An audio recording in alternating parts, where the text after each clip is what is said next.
That's a good amount of raspberry canes dug out. These raspberry suckers that were slowly encroaching into the veg beds. So yeah, that's a great amount of raspberries. That would have cost us a fair bit from a nursery. So gonna take these into the forest garden now and put them somewhere where we encourage them to spread in and be as natural as they can be.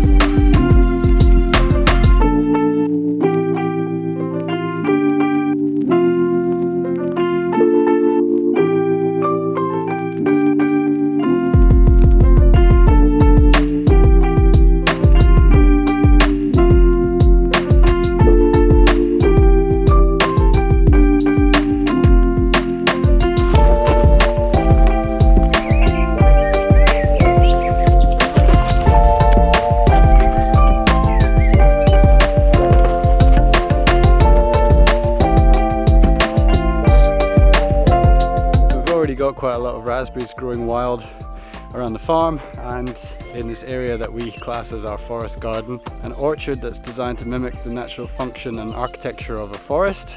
So not just fruit trees, but nut trees and fiber, herbs, medicinals, ground covers, pollinators, food for the animals, the whole shebang. So yeah, we've got raspberries growing a lot of places around here, but I think there's room for some more. This is a cultivar that we're going to be putting in just now. It's an autumn variety called Autumn Bliss. So fruits in the later half of the summer. Really nice raspberry leaf tea can be made from this variety, I've found. So we're going to go and find a nice wee spot for these guys to settle in. So we've got a few raspberries kind of clinging on in this bed.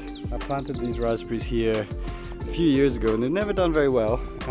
It's a summer variety, and this is our compost toilet here in the forest garden, and so I think I'm gonna bang in a few of these autumn variety in, just mix them in with the summer one, and you can see how easily I pulled them out the ground.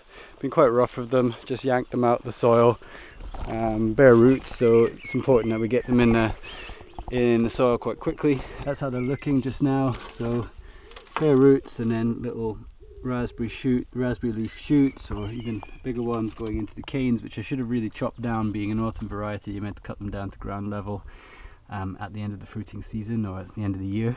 But so I think I'll plant these in the ground and just cut them down, and I'm sure they'll recover fine and potentially even give us some fruit this year. So yeah, I'll stick a couple in and around the compost toilet here, and then I'm looking at a spot a bit further up.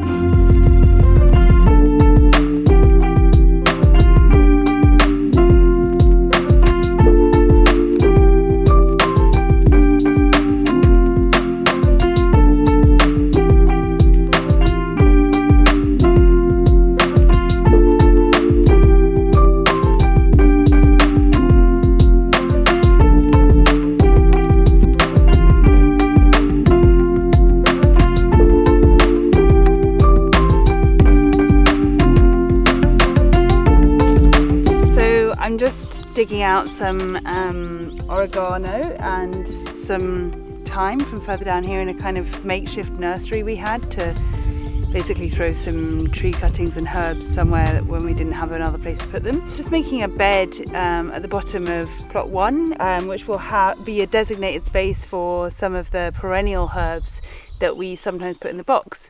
So we're going to have oregano in there, thyme, some sage, lovage. So that's just what we're starting to do now. We're kind of still having to add up how many of the plants that we have and if we have to resow any, but the first job is just to kind of scout all these out and get them out and kind of place them along the bed, I think. So the forest garden's looking really good at this time of year. It's a lot easier to see the kind of design and the planting that we've done because the other grasses and perennial plants that are present on this site haven't taken over as they do. A bit like the market garden, we're dealing with roseberry willow herb, got a lot of ground elder, but it makes a really good living mulch ground cover plant.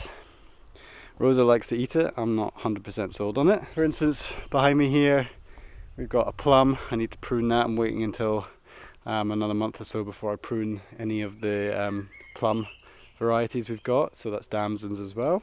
Behind that there's a Aleagnus or autumn olive as a nitrogen fixer. We've got a honeyberry right here, gooseberry, Nepalese pepper, we've got a medlar, we've got Saskatoon, we've got comfrey, we've got black currants, we've got aronia berry or chokeberry, we've got an apple here, we've got chives and mint coming up from the ground, more black currants, we've got some sage that I've planted up. They've been in one of our nurseries for the last couple of years. I've just dotted some sage around. Replanted some mint that was creeping into the vegetable gardens. We've got New Zealand flax, which is great for making cordage and twine. More apples, more plums, more Saskatoon, more honeyberry. We've got elder, of course, which grows very well around here. We've got up against that south-facing stone wall, we've got a quince, a Russian variety of quince, which is very hardy. It's fruited once since we planted it, which we were amazed by, so that's great. Yeah, of course we had the geese in here a few months ago, and that was fantastic. I really will do that again. They ate the grasses down that we don't really want in here. They trampled the place a bit, which was actually quite useful. They helped knock back a lot of the invasive species and opened up areas for us then to take advantage of and plant things like the sage, the mint, the ground cover species. But this is a long-term project for us, this small forest garden, yeah, I love it in here at this time of year. You can really see the pathways meandering around.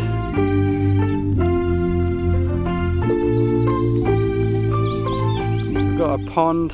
That pond has suffered for a couple of reasons. It's not looking the healthiest it's ever looked. For one, it had the geese swimming in it quite a lot, so it's probably got a bit too much goose manure in there, and also the water that feeds it has stopped, so we've got a big problem with that. We need to try and figure out what's going on. Our sauna pond usually feeds this pond, which feeds another pond, and somewhere along the line something has broken down, so we're gonna have to dig up a pipe and see what's going on, but that'll be in another vlog hopefully.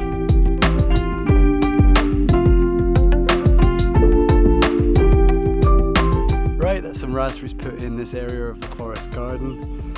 Just making quite a natural looking patch of them, and I've got a few left in my wheelbarrow. I'm going to take those down to our tree nursery. I'm just going to put them in a nursery bed so that they can grow on a bit, and we can take our time to decide where they should go. The tree nursery is a new area since we last made a vlog, so I'll give you a wee look at that.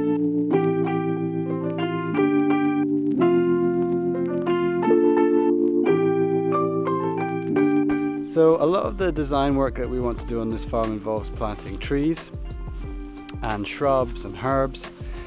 So rather than buying in tons of trees, which we can't do all the time, we've decided to start a small tree nursery so that if we can take cuttings from some of the trees and shrubs that we've already bought over the years, we can propagate them and then plant them out in a few years' time. I'm standing here in this area that we've now dedicated as a small tree nursery. This used to be the farm's kitchen garden or home garden. When I first moved here in 2012, this was the first area I cultivated as a garden, being relatively close to the house, a zone 1 garden. And so for about 4 years, basically before the market garden came into existence, this was the primary food garden. When we built the market garden, we started coming here less and less, and so we dedicated half of the kitchen garden to a small forest garden.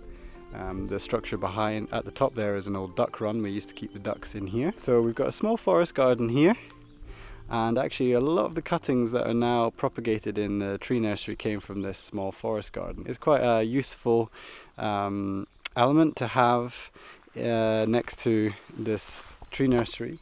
So you can see the beds behind me. I've wood chipped the beds that we've planted. So I just formed some beds. I didn't really go with any measurement. I just worked with what space I had here. And this top bed is actually full of young trees. These were bought in from a nursery but gifted to us from a friend of ours. He had managed to get a whole bunch of trees for a project he was working on and had too many, so he kindly gave us some. We just kind of planted them very close together, and hopefully at the end of this year, so autumn or beginning of next, we'll be planting these out. And then we've got a whole bed of cuttings of blackcurrant and a whole bed of Aleagnus autumn olive cuttings. Everything's looking like twigs at the moment because it's still quite early on in the season, but hopefully they will take. And we've got some elder, some common elder planted because we cut down some elders in the forest garden a couple of days ago, so we thought, well, we might as well propagate some. So a few beds left. I'm going to stick these raspberries in, and they can just sit there, grow on a little bit throughout the year, and then in the dormant season we can move them to another position. Alright, it is getting pretty hot. This is a very uncharacteristically hot spring day here in Scotland, so Rosa and I are feeling the heat. I think we're going to head into the cool of the house, get some lunch, and after lunch I'm going to get the plot for the tatties cultivated and ready, and fingers crossed we might get the potatoes actually planted today.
Right, so this is how we create the furrows to plant potatoes into with our BCS.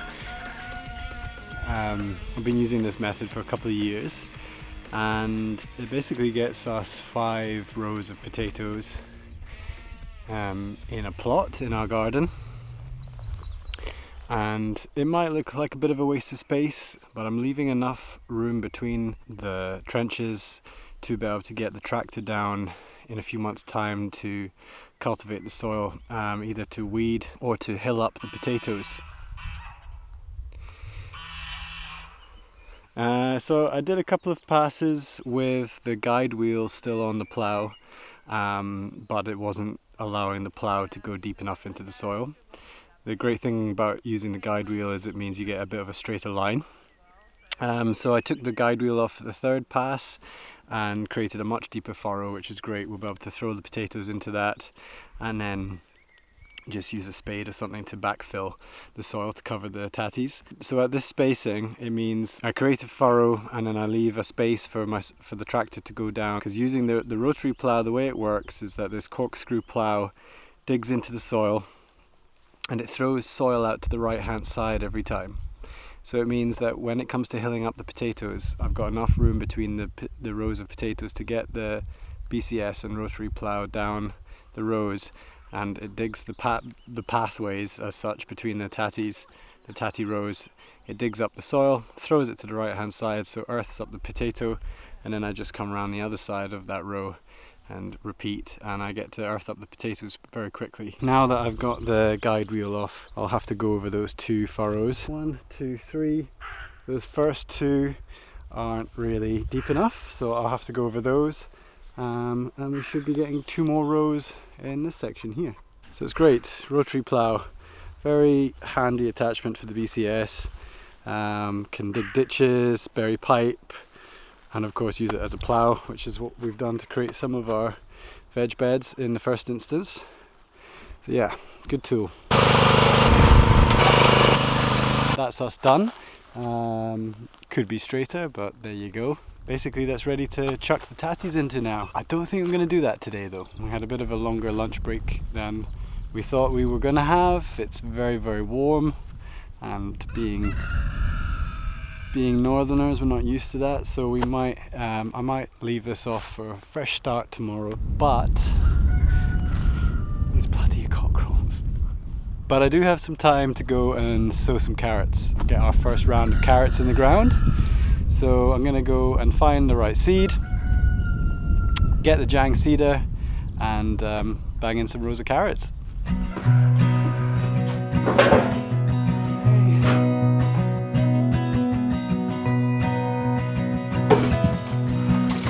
So we could have started sowing carrots a bit earlier than we are now. We've done sowings at the end of March in the past, but we found sometimes the germination rate can be a bit patchy with the change in temperatures.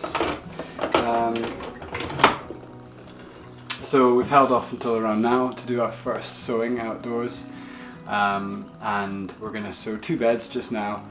And then wait maybe a few more weeks and do a few more beds. I think we're sowing around 5 beds in total. How many beds of carrots are we sowing this year? 6, including the cosmic purple haze ones. So there you go, 6 rows, 6 beds of carrots this year, including a row of purple ones, just for fun. So yeah, sowing 2 today, and then we'll put in another couple of beds worth in a few weeks' time. If you want to sow carrots at home just now, you've got plenty of time to do it. We use this precision seeder, and I know not everyone's going to have one of these at home, but for market gardeners this thing is the best. It really takes sowing carrots to another level. So we use this. Of course you can just use your fingers, but anyway, we're going to fill up this hopper with the right carrot seed, and this is going to drill the carrots into the ground for us. So we're going to be sowing these Milan carrots. We've been growing these for a few years. We really like them.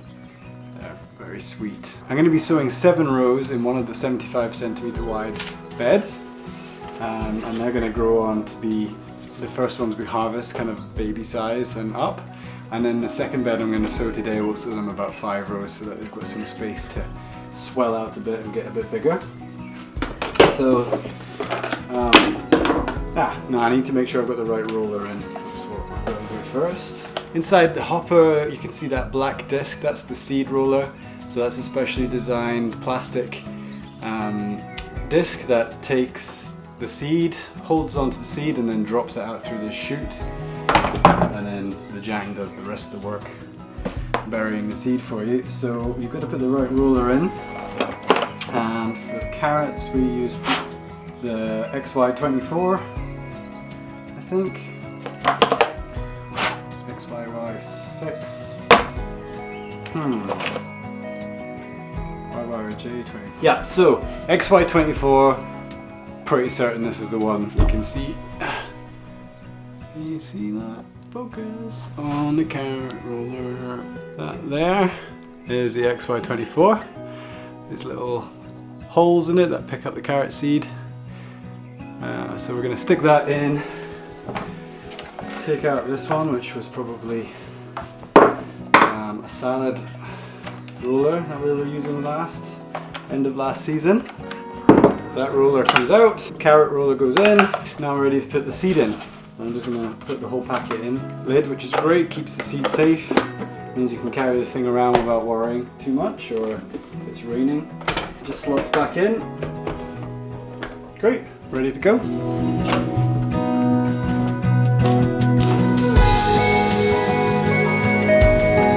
Okay, these are the 2 carrot beds right behind me. We already prepped them a few days ago. They've all been raked and broad-forked and ready to go. The bed closest to the path is where I'm going to do 7 rows and then 5 above that. So I've got my handy bed prep rake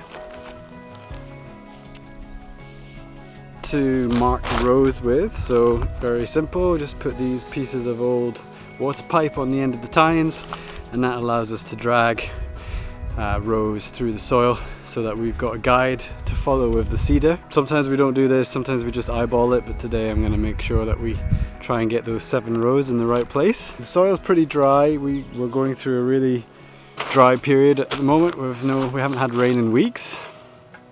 So once I've sown these carrots, we're really going to have to keep them hydrated.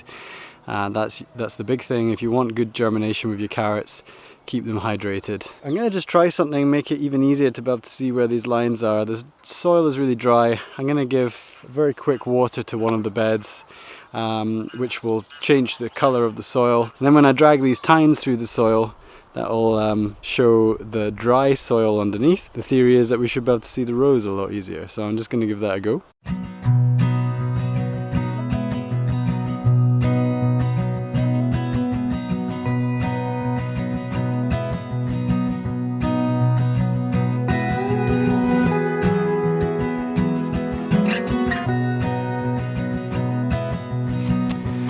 Right, that's the rows marked out with the rake, and all we have to do now is just follow them with the Jang.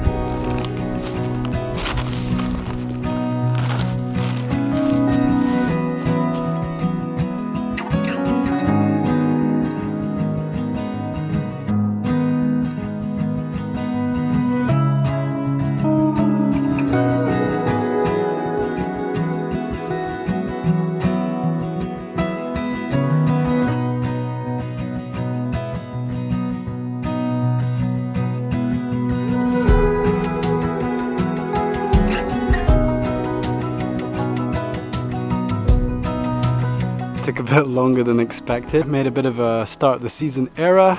Have to look back at the footage of me fitting the roller, but I put it in a little bit incorrect. So as I was rolling along, putting the seed into these beds, I wasn't actually dropping any seed. So luckily I worked that out before I quit for the day and fixed the problem and drilled the seed. So it took a little bit longer than I expected. It's always the last job of the day. Anyway, still, it's the first outing of the Jang. These are the first direct seeded beds we've done for 2020.